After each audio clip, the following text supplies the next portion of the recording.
Council, an experienced public servant who has rendered distinguished service to this republic.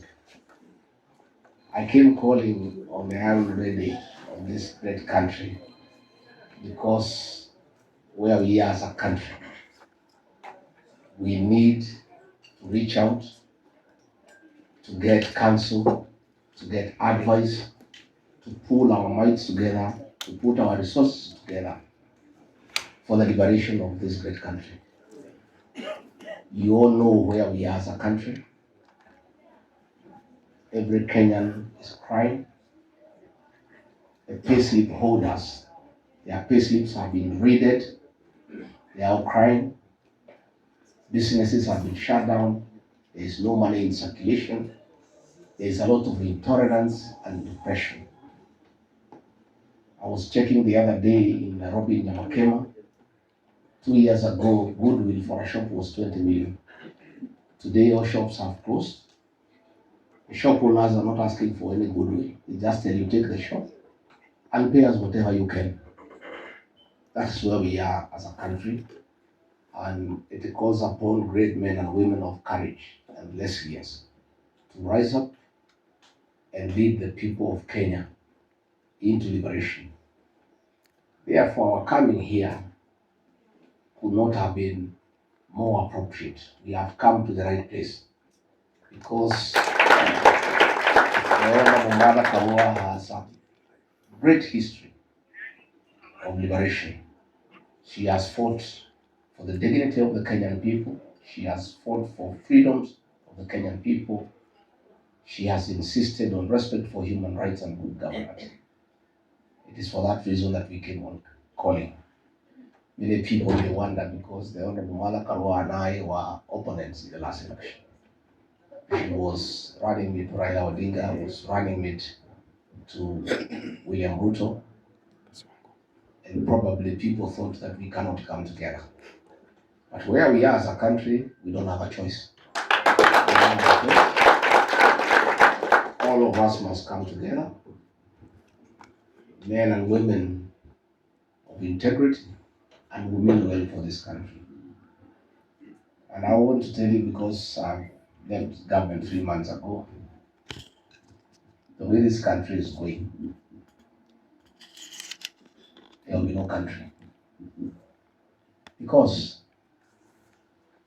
the country is on downtrend in matters economy, the theft of public funds, and too much corruption. And then again, intolerance and depression. Since the time of the white colonialists, brutal as they were against us, they never went for our children. This is the first time the government has gone for the children, our young people, the Gen Zs. We want to encourage our young people that they are on the right side of history. I want to affirm my children, my sons and daughters, the Gen Zs. Please carry on. You are doing a good job. And don't fear. Because if you don't, there is nobody else to do it. All institutions of oversight have been compromised. The Parliament, the National Assembly, the Senate. The opposition has been neutered. And I told President William Ruto to stop crying about the Gen Zs because it is his own creation, because nature abhors vacuum. Once you neuter the opposition, you compromise the institutions of oversight. Since nature abhors vacuum, another group will come up. And that is how our young people have come up to fill in that gap. And I want to tell the Gen Zs that what you are doing on the smartphone is very good, and we want to encourage you and we want to say congratulations. But it is not enough. The actual transformation of this great republic will be on the ballot. The public awareness on smartphone is good, A1. But the real transformation, the final transformation of getting a good country with good leaders will be on the ballot. So I want to ask the agencies to register, to take IDs, register as voters, and come out and vote. And if they do, they'll have completed the journey for us. It is their patriotic duty to do so, to make sure they have IDs and they have registered as voters. So good people, I want to say that I'm very happy. And we have had a good conversation with the Honorable Mother Wangari Karua, and we have agreed going forward we are going to work together with other Kenyans. And I want to assure you there are many Kenyans who are looking for leadership. We work together with other like-minded Kenyans, patriots, people who really care for this country. And I want to say that ourselves and many leaders are prepared, that we are not scared and we cannot be intimidated. Because if we buy fear, this country will be in a very big quagmire. So I want to encourage the leaders who have accompanied me here, these great women. This young girl, Gasheri, I'm very proud of her. Very proud of her.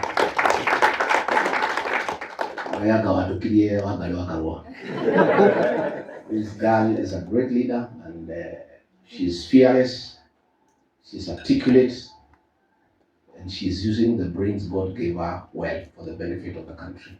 Thank you, Ashari. The Honorable Senator Mulango, this is another great man from Kenya, and we are very proud of him for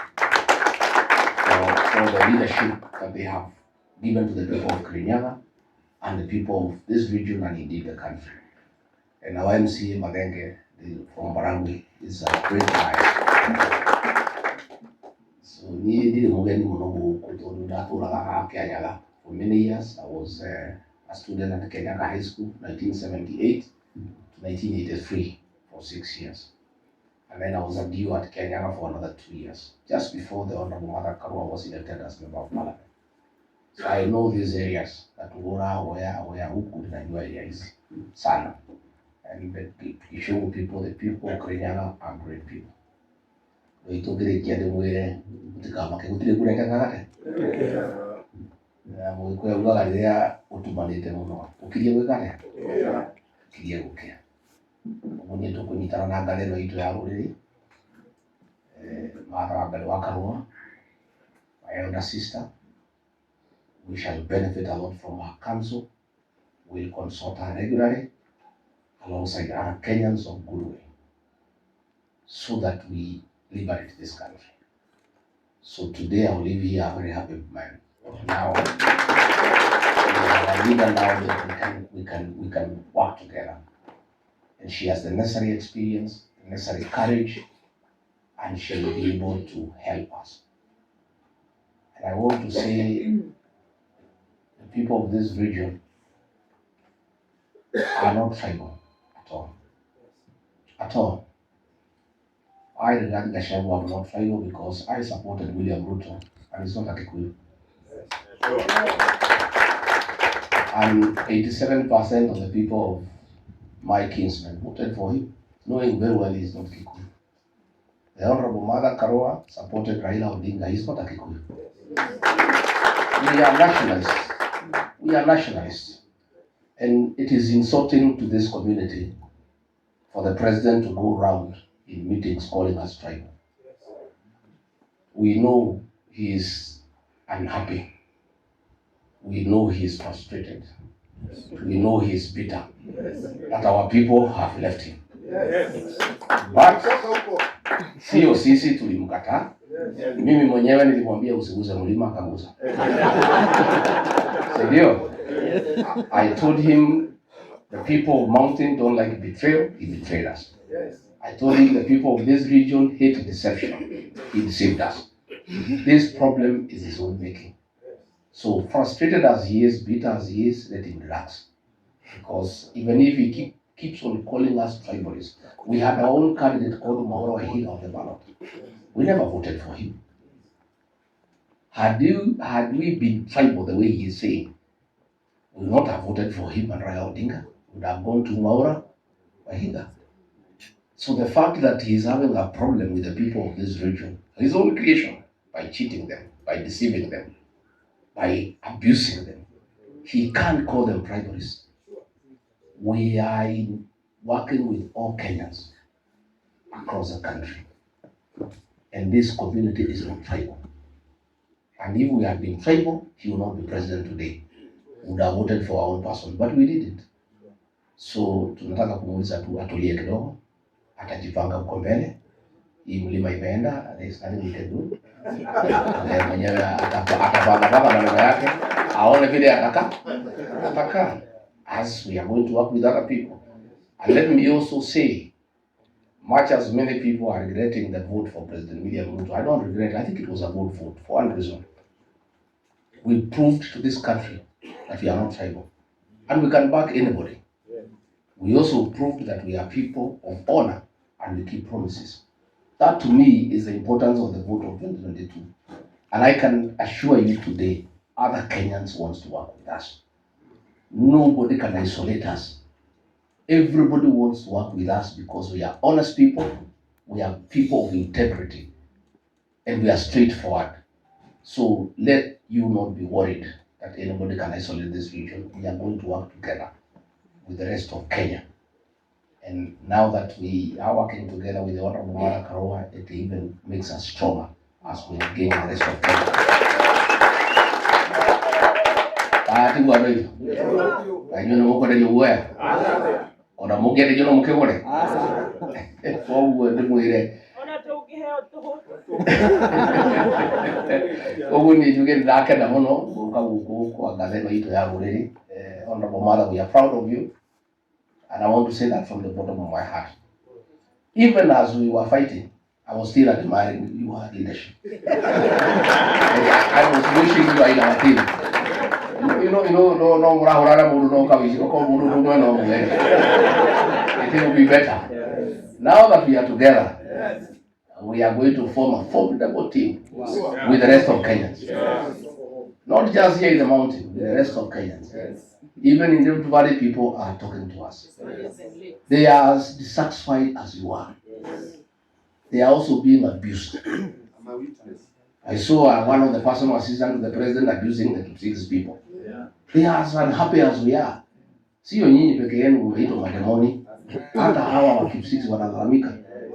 Hana hawajajengewa barabara wamedanganywa. It's not just us in the mountain who are having a problem. It's the whole of Kenya. And therefore we are going to work with the whole of Kenya. So nyine dakira muno ndukamushiru na lewu kututigate makaroa.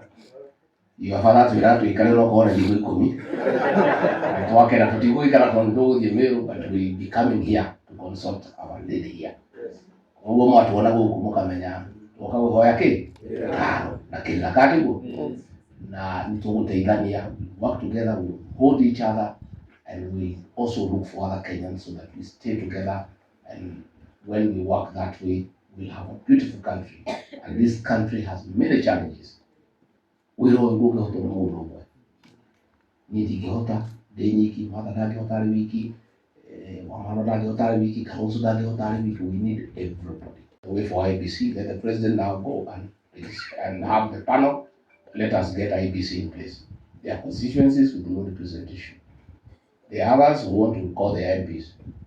There are many issues that are going on, isn't it? So let the president now, let's have IBC constituted so that we start preparing for the general election in a proper manner, because the process is as important as the outcome. Then you will not want to buy it to the asanteni sana kwa